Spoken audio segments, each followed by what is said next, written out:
Vous souffrez constamment de l'anémie, vous êtes cancéreux, vous êtes drépanocytaire, et bien plus de soucis à vous faire. La solution, c'est Vitairon. Vitairon, fabriqué par GBE, certifié par CBRST, brevet d'invention OAPI, autorisation de mise sur le marché, AMM, accordé par la BPR, est 100% naturel et booste agréablement votre sang.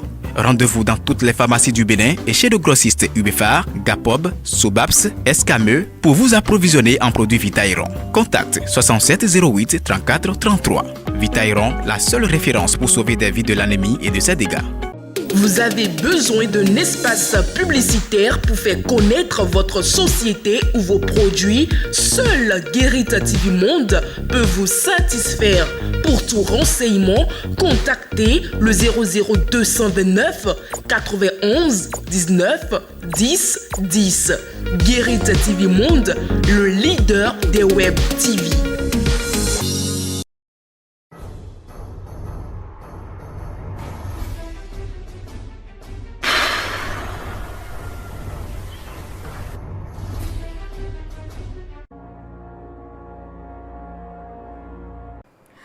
Bonsoir à toutes et à tous. Tout d'horizon de ce 30 mars 2023, c'est tout de suite et maintenant avec le bulletin d'information. Nouvelle attaque terroriste à Malanville. Dans la nuit de ce mardi 28 au mercredi 29 mars 2023, 3 présumés terroristes ont été neutralisés par les éléments de la police républicaine. Des sources renseignent également que 2 de ces djihadistes ont été appréhendés. Faouzia, c'est fou. Selon les informations du journal Libre Express, en plus des 3 terroristes tués et les 2 appréhendés, des motos et des armes de guerre ont été également saisies par les éléments de la police républicaine. Cette opération de la police a été un succès grâce à une stratégie d'embuscade tendue par cette dernière à ce groupe de djihadistes. Néanmoins, triste nouvelle, l'armée béninoise a perdu un caporal. 2 des terroristes ont aussi réussi à prendre la fuite lors de l'opération. Et quelques jours après les affrontements sanglants entre éleveurs et agriculteurs à Zogbodomè, un éleveur a été retrouvé mort dans la matinée de ce mercredi 29 mars 2023. Charles Albondaoui, la transhumance fait encore 2 victimes. Malheureusement, oui. Et le journal Le Potentiel renseigne que l'identité de cet éleveur tué à Zogbodomè, précisément dans l'arrondissement d'Akiza, n'est jusque-là pas encore dévoilée. En plus de son corps sans vie retrouvé, 26 des bœufs qu'il conduisait ont été aussi abattus. Quand bien même les auteurs du crime ne sont pas encore connus, les habitants de la localité soupçonnent un règlement de compte entre éleveurs et paysans. En tout état de cause, la police républicaine est déjà descendue sur le terrain pour faire le constat et une enquête a été ouverte. Et pour finir, à présent, le démarrage de la saison des pluies augmente le stress des usagers de plusieurs voies non aménagées dans la commune d'Akpo-Misrété. C'est le cas de cette voie qu'une équipe de notre rédaction a visité. Le constat. De la boue, des eaux stagnantes ça et là, et des bosses. C'est l'aspect piteux que présente depuis plusieurs années, selon les riverains, cette voie d'Abogomè, un village de la commune d'Akpo-Misrété.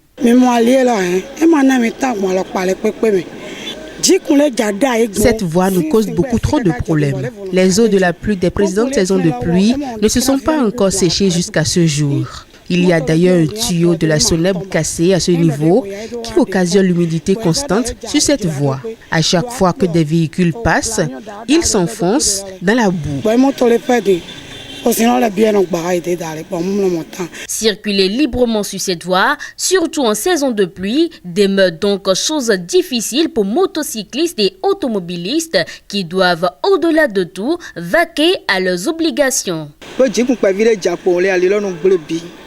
Dès qu'il y a une petite pluie, la voie se dégrade complètement. Nos autorités ne font que remblayer la voie avec du sable. Or, ce n'est pas ça la solution.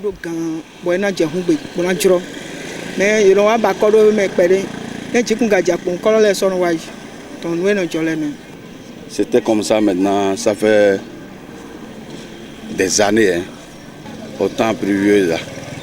Et les gens n'arrivent pas à passer. Agacé par la situation, ce citoyen a même pris l'initiative de remblayer la voie dans l'espoir de faciliter la libre circulation. Mais ces efforts n'étaient pas pour le long terme. Nous sommes en difficulté depuis des années. Chaque fois qu'il y a une petite pluie, on ne peut plus passer. Personne ne passe. Puisque c'est à côté d'un centre de santé, je suis obligé de demander l'aide de certains amis qui m'ont aidé à prendre quelques trucs là de sable pour faire le remblai. Mais ça ne suffit pas toujours. Nous avons crié, nous avons tout fait. Malgré tout ce qui a été fait jusqu'à présent, le retour n'est pas encore au rendez-vous. Donc ce qui nous sert comme réponse est que le budget qui est là ne peut pas tout faire. Ces riverains préoccupés par l'état de cette voie invitent les autorités à penser à son aménagement. Nous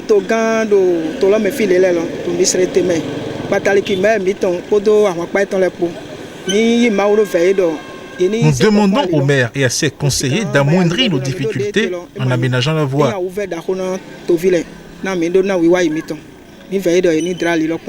On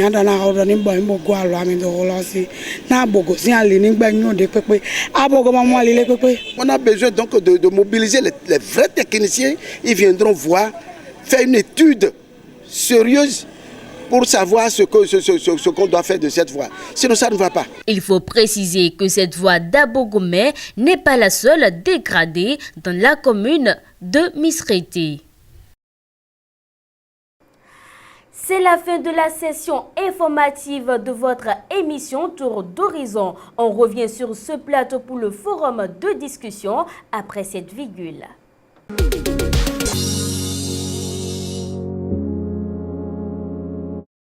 Notre invité est déjà sur ce plateau, mesdames et messieurs, pour le forum de discussion. Charles Albondaoui, bonsoir. Bonsoir, Evelyne Dosso.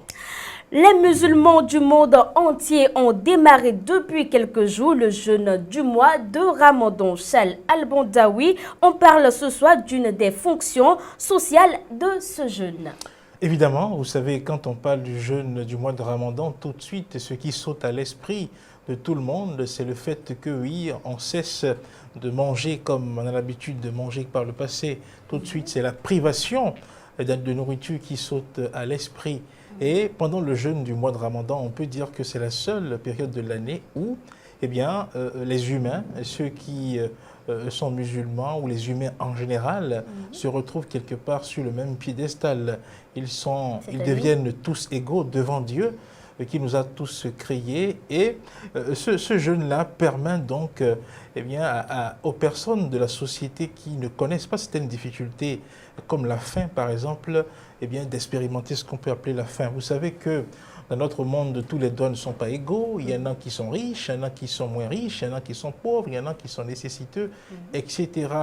Et donc, quand vous voyez des gens qui se plaignent de ce qu'ils n'ont pas mangé, quand quelqu'un vous dit par exemple qu'il a faim, il y en a qui ne savent pas concrètement ce que c'est qu'avoir faim. Et il n'y a que par le jeûne du mois de Ramadan que ces personnes-là expérimentent ce qu'on peut appeler la faim. Parce que quoi qu'on dise, que vous soyez riche ou pauvre et que vous êtes musulman, quand vous vous engagez dans le jeûne du mois de Ramadan, vous expérimentez ce qu'on peut appeler la faim. Vous ressentez ce qu'on ressent quand on a l'envie de manger. Il n'y a pas la nourriture dans le ventre et que les viscères commencent à se retourner et que la faim vous tenaille. C'est-à-dire que ce n'est qu'en ce moment que l'homme riche qui ne connaissait pas la faim peut comprendre ce que quelqu'un peut lui dire, quelqu'un qui a faim, peut ressentir comme malaise quand la faim survient. Donc, et comme je l'ai dit, c'est pendant cette période-là que on expérimente ces choses-là. Et c'est une bonne chose. C'est une bonne chose que voilà, Dieu, à travers son serviteur, le prophète Mohamed, ait pu instaurer ce genre de choses pour que les hommes puissent comprendre que oui, nous sommes tous des hommes, mais quand bien même nos conditions sociales sont différentes, nous restons tous des êtres créés par Dieu et que nous devons quand même nous entraîner. Du coup, pendant cette période-là, l'un des impacts sociaux du jeûne, c'est aussi cette chaîne de solidarité qui se crée parce que pendant cette période-là, des personnes qui, par exemple, n'arrivaient peut-être pas à s'alimenter comme il le faut, eh bien, les conditions sont créées pour que cette personne-là s'alimente au lever du jour et à la rupture donc du jeûne. Oui, parce que il y a des personnes de bonne volonté qui pourvoient à ces choses-là pendant ce moment, d'où la charité, le partage auquel on assiste donc pendant cette période. Et donc du coup, pour finir, il faut dire que oui, avec le jeûne du mois de Ramadan, que vous soyez riche, que vous soyez pauvre, vous découvrez ce qu'on appelle la faim. Et quand quelqu'un va se présenter devant vous et va vous dire, tiens, il est 14 heures, je n'ai pas mangé depuis le matin, vous n'imaginez pas ce qu'il ressent, mais vous vous rendez compte que oui, ce qu'il ressent, c'est quelque chose vraiment de dur à supporter, parce que vous avez fait l'expérience. Alors, Charles Albondaoui, si le jeûne de Ramadan permet d'expérimenter la faim, comme vous le dites, il n'est pas sans savoir que dans ce mois de Ramadan, la mévente, c'est la mévente pour les restaurateurs. Oui, c'est l'une des conséquences vient de ce jeûne-là. Ça dure 29 à 30 jours. Beaucoup de restaurateurs se plaignent de ce que, oui, ils ne vendent plus comme il se doit. Oui, tout simplement parce que les habitudes alimentaires des fidèles musulmans changent. Quand il doit manger au lever du jour et rompre au coucher du soleil, dans l'après-midi ou peut-être où il déjeunait, il mangeait, consort, tous ces repas-là sont donc supprimés. Donc du coup, c'est normal qu'on assiste à ces plaintes-là au sein donc des restaurateurs, tous ceux qui vendent à manger, puisque le fidèle musulman, quand il n'est pas célibataire, au lever du jour, il a sa femme qui lui fait à manger, et puis au coucher aussi, c'est sa femme qui lui fait à manger. Donc du coup, s'il avait l'habitude de déjeuner dehors, il s'abstient de le faire. Et tout ce qu'il sortait comme ressource pour aller donc manger dehors, c'est peut-être reconverti dans ce qu'il investit à la maison. Et n'oubliez pas qu'il y a également cet effet d'entraînement-là qui fait que, oui, vous savez, il n'y a pas que les restaurateurs, par exemple ceux qui tiennent les lieux de vente de boissons également se plaignent parce que oui, on est dans une société où les musulmans et les non-musulmans sont des amis, ils se fréquentent. Vous voyez, tous ces comportements-là disparaissent pendant le mois du jeûne de Ramadan. Vous ne verrez plus vraiment les gens s'inviter à aller faire la fête, s'inviter à aller prendre des pots, etc. Donc du coup, tous ces commerces-là... La solidarité disparaît ou bien non, pas que la solidarité disparaît, mais pour le respect. Par respect pour ce que les musulmans font, ceux qui ne sont pas musulmans sont obligés également de s'abstenir de ces moments-là où ils passaient du temps ensemble autour d'un pot de boisson, etc. Donc du coup, eux-mêmes, ils s'en plaignent. Donc voilà, c'est des plaintes qui viennent, mais ça va passer, c'est juste pour un temps, le temps que voilà, d'ici quelques jours, les activités reprennent dans ce domaine-là. Merci à vous, Charles Albondaoui, et bon mois de Ramadan à tous les musulmans. Mesdames et messieurs, c'est le moment de recevoir la vidéo du jour. Motherfucker, fatherfucker, friendfucker, sisterfucker. Fidèles internautes de Guérita TV Monde, sachez que votre temps est limité et très précieux. Ne le gâchez donc pas en menant une existence qui n'est pas la vôtre. À demain.